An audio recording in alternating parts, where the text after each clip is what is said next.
You won't believe the tea we're spilling today. From secret breakups to shocking lies, this is Unreal Tea. Hit subscribe before the drama starts. Welcome everyone. Have you ever seen a family totally disintegrate before your very eyes? Not any family, but a family that used to pretend to be the epitome of togetherness, love, and common values. A family that stood before millions and proclaimed, "We are different, yet we are strong." What if I told you that same family is now broken, irreparably, and it's not the typical cracks? We're discussing betrayals so profound that they cut across generations. We're discussing kids omitted from weddings, dads missing from life or death crises, and moms waking up to the decades-long lies they've lived in. This isn't merely a polygamy empire disintegrating story, it's the psychological warfare that unraveled the Brown family from the inside out. And currently, the truth is revealed in the most bitter, most scandalous manner possible. Robyn's children are being shut out once again, but this time, it's not an accident this time, it's intentional. The emotional reckoning starts now. Oh my God. You guys, has it ever happened to you that the world just went on without you when you were in the corner sobbing about why things didn't work? That's the storm building in the Brown family. And it's about to hit hard in ways we never could have imagined. Robyn's children? Ostracized once more, left out of yet another huge family moment. But the why behind it will shatter your heart and your faith in everything we believed we knew about this family. You may think this is another family brawl, but no. This is the point where the ultimate fracture is revealed, and the facade of coherence is finally killed off. Robyn, perpetual paradox of misunderstood outsider, or at least so she claims Shaw's invested years playing the role of the glue that binds all together. But observe more closely, at the weddings not attended, the passive-aggressive no-shows, the non-invites. Behind those tears is a masterfully constructed shield. And Cody? He's not only enabling hair, he's assisting her in constructing walls of emotion so high that even their own kids can't peek over them. When the Browns originally appeared on our television sets, they assured us of a utopia of common parenting, spiritual love, and unbreakable bonds. A functioning plural marriage, evidence that other love could work. But beneath those coordinated outfits and lit-up confessionals, tension was forming. Christine, the lively heart of the family, was always struggling to maintain the peace. Janelle was the silent strength. And Mary? She was already in the process of losing herself, attempting to grasp a form of love that was never hers to start with. And then came Robyn and everything shifted. Robyn didn't simply marry into the family. She brought a new pecking order. Her arrival didn't feel like growth, it felt like a shift in gravity. Cody's attention turned, and it never turned back. What was supposed to be equality among wives transformed into favoritism that was impossible to ignore. Mary's catfishing scandal was more than just a headline. It was her desperate attempt to feel seen. She was yelling into empty space, her phone filled with individuals who professed love for her but would not listen. Christine's snapping point was yet another warning sign. She had spent years dedicating herself to this family, forsaking happiness to live up to Cody's expectation. Until one day, she understood that true love does not occur in rotation. It is someone who selects you. And so, she departed. And the shockwaves did not cease since.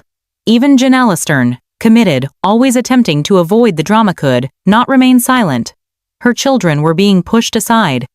Her voice, previously respected, was now overpowered by Robyn's dramatic speeches. What had begun as plural love evolved into a monarchy, and Robyn reigned on the throne. While Robyn bemoaned exclusion, she was secretly cutting herself off. She'd withdraw from family gatherings and then lament being excluded. But it was all planned. Gwen's engagement? No show. Christine's wedding? Crickets. Thanksgiving? Silence. And when she wasn't invited to the next event, she turned it around. Instantly, she was the victim once more. But this wasn't exclusion. This was consequence. Robyn's children never developed bonds with their siblings because Robyn ensured that. It wasn't by accident, it was strategy.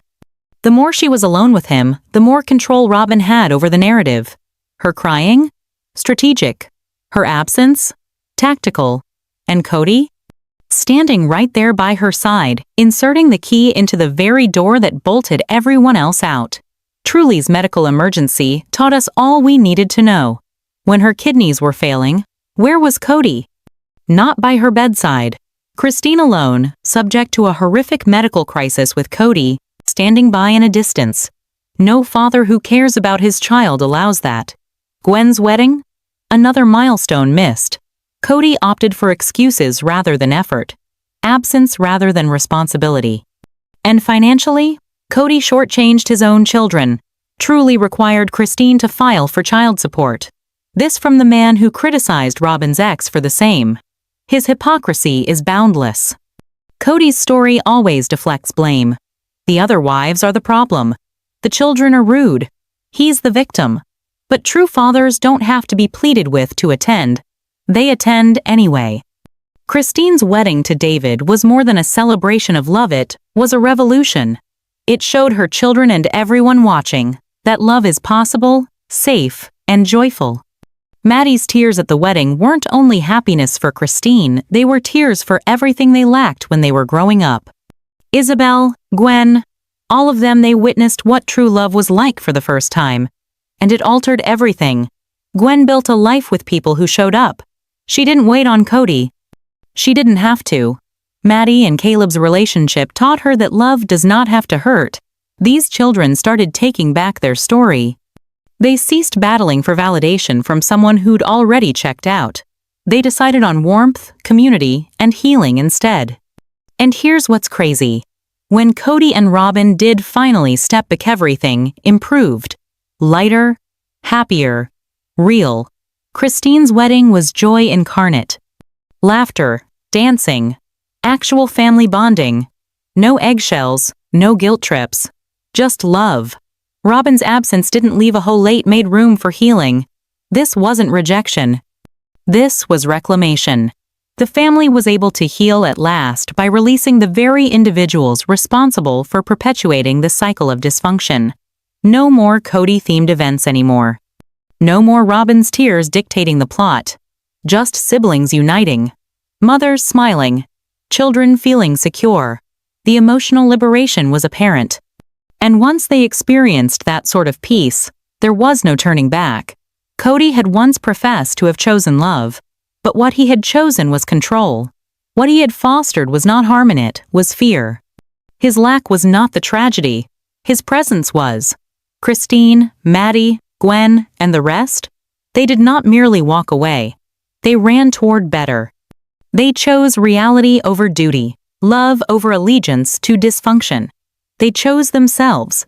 And we saw it all go down, not necessarily as drama but as a roadmap. A reminder that family isn't everybody who bears your name, it's everybody who bears your heart, that the people who love you will show up no matter what. So to every viewer who's watched this saga and felt the sting of being left behind, remember, you get to rewrite your story. Just like Christine did. Just like her kids are doing right now. They aren't broken anymore. They're rebuilding. And the good news? They're doing it together. The secret about the Browns is finally out, and the ones who walked away? They're the ones who learned that love doesn't arrive with conditions. It arrives with presence. With truth. With choice. And the Browns, who chose better, they lost a family. They finally gained one. As the Brown children grow stronger and express themselves more, Cody's control of the story is coming undone. What was a secure, close-knit tale of collective faith and devotion to multiple love has evolved into an eerie echo chamber of manipulation, control, and loneliness. The further down we go, the more it becomes agonizingly apparent this wasn't just about marriage, it was about power. And for years, Cody used Robyn as the repository to collect it all. Let's observe the sullen resentment building in the kids. Pedon, being the most outspoken of them all, started accusing the hypocrisy of their familial arrangement. He saw his mother Christine work her back raw to maintain peace, only to be pushed aside time and again. He witnessed how Robyn received the best of the best and his own mom received the crumbs emotional, financial, and spiritual. Pedon wasn't only furious, he was wounded. And that wound became the initial loud break in Cody's public persona. Then Loganthi, eldest, the golden child of the early years. Once depicted as the ideal son, Logan receded. Silently. But emphatically. He no longer made appearances, no longer voiced opinions. He began crafting a life far beyond the brown shadow. For years, supporters wondered why Logan didn't show up at some appearances or reveal more about the family.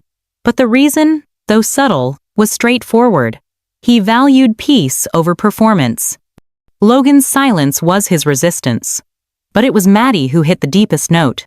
Seeing her marriage with Caleb flourish on the basis of actual partnership, balance, and respect for each other was a quiet reproach to the life she knew growing up. She didn't merely leave polygamy, she left behind the emotional tumult that went along with it. And she guarded her children, sternly from the sort of manipulation and emotional abandonment she once saw up close. The children weren't merely walking away from Cody, they were walking toward themselves, they all having their own step. Some quiet, some boisterous, but all resolute. And what did Cody do? Did he try to reconnect, apologize, or even listen? He doubled down. He hung on tighter to Robyn. He spun the story harder. In interviews, he spoke of loyalty, respect, and betrayal. But what he never spoke about was the quiet, steady manner in which he had emotionally forsaken his children. And Robyn? She hung in there. Always the victim. Always the one trying. But the proof lay all around: pictures without smiles, occasions without attendance, milestones without fanfare. Robyn wasn't merely physically absent. She was emotionally unavailable to anyone who failed to meet her definition of the perfect family. And when her kids started expressing discomfort with the growing distance, she deflected, blamed the other wives, claimed spiritual oppression. But never not unseated, she say. Maybe we're the problem. Meanwhile, Christine's new marriage was blossoming. And it wasn't just about romantic love, it was about family restoration. Her home became the safe house. The place where kids could laugh without fear of judgment, where they didn't have to perform, where they could cry and be held, not judged. That change in energy became magnetic. Even Janelle, who had once worked so hard to walk the middle line, started hanging out more with Christine. Their relationship, once proven by mutual sacrifice, became stronger than ever before. Janelle's kids, too, drew to themselves the freedom that Christine offered. It wasn't rebellion, it was recognition. It was recognizing that peace might be possible beyond Cody's rule. As this went on, Cody started to unravel publicly. His tantrums on camera, his strange emotional fluctuations, and his increasingly paranoid behavior regarding disrespectfulness all displayed a man out of control. He was not the self-assured patriarch any longer. He was a deteriorating figurehead of a decaying system. And at the epicenter of it all, the children towered taller than ever. Gwen, Maddie, Logan, Paydon, and the rest, each of them in their own way, was breaking the cycle. They were no longer acting out scripts penned by Cody. They were scripting their own. The cracks in the Brown family aren't just evident, they're gaping canyons, cleaving the cornerstone of everything they once purported to be. Cody and Robyn are alone, frozen in a castle of their own construction, while the rest of the clan has gone quietly about putting the pieces back together. And it's in that quiet, in the lack of upheaval, that something truly remarkable has begun to flourish: peace. Christine and Janelle have become the pillars upon which this new era stands. Their relationship, once bound by the politics of polygamy, is now something grounded in respect for one another, motherhood, and recovery. When Janelle's son Garrison Dieta lost that might have shattered, her Christine stood by her side, not as a co-wife, not as competition, but as a friend, shoulder to shoulder, tear to tear. That is some sisterhood. It doesn't derive from mutual husbands. It's born of shared suffering and the strength to get up from it. The children themselves have also gained clarity since the ordeal. They're no longer merely responding out of the neglect and domination. They're redefining love. Gwen is now a strong voice, not just for herself, but for her siblings, standing up for the truth with clarity and empathy. Maddie sets the pace, establishing a household of gentleness, truth, and boundaries. And even the quieter children, the ones who huddled in the background during the show, now step forward with their own tales of truth and development. Cody and Robyn, however, are still stuck. Their story, constructed upon victimhood and escape, can't hold a candle to the truth emerging all around them. Cody's formerly authoritative presence is now a ghost. His voice, once assured, now sounds like background music in someone else's story, one that no longer belongs to him. In interviews, Kody continues to speak of betrayal. He blames Christine for the collapse. He accuses the children of being poisoned against him. But the truth is stark and heartbreaking. He lost them because he no longer showed up. Not just physically, but emotionally, spiritually, and as a father. Robyn, despite all her tears and gentle begging, is still complicit. Her isolation was not protection. It was exclusion. And now, the same fortress she erected to exclude others is the same one that traps her in a world where love is conditional and presence is performative. The emotional resolution of all this didn't happen in a courtroom or during a reunion episode. It happened in those quiet moments. In Christine, laughing openly at her wedding. In Janelle, embracing her grandchild without regard for cameras or Cody's permission. In Maddie, seeing her mother finally breathe. In Gwen, defiantly refusing to tidy up her truth. These are the new memories. The ones which will not be blotted out by time or manipulated by story. And what of the fans, the audience, who have seen this family for more than a decade? We've witnessed the decline. The utopia of a working plural marriage. The fantasy of equal love. The birth of favoritism. The demise of trust. And now, the dawning of something greater. Because here's the truth no one wants to tell. The demise of the Brown family we knew isn't a tragedy. It's freedom. Christine is no longer the woman waiting for a husband to return her affections. She's a woman who stood up and decided on joy. Janelle is no longer the quiet partner at the middle. She's a woman who observed the cracks and left before they ate her whole. Mary is no longer the martyr. She's the survivor of emotional exile, forging her own path. And the children? They're the legacy. Not of a doomed marriage, but of a family courageous enough to change.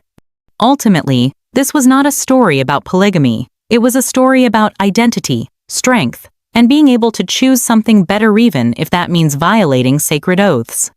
Kody and Robyn might continue to spin their own tale about what happened, but the reality is already growing elsewhere.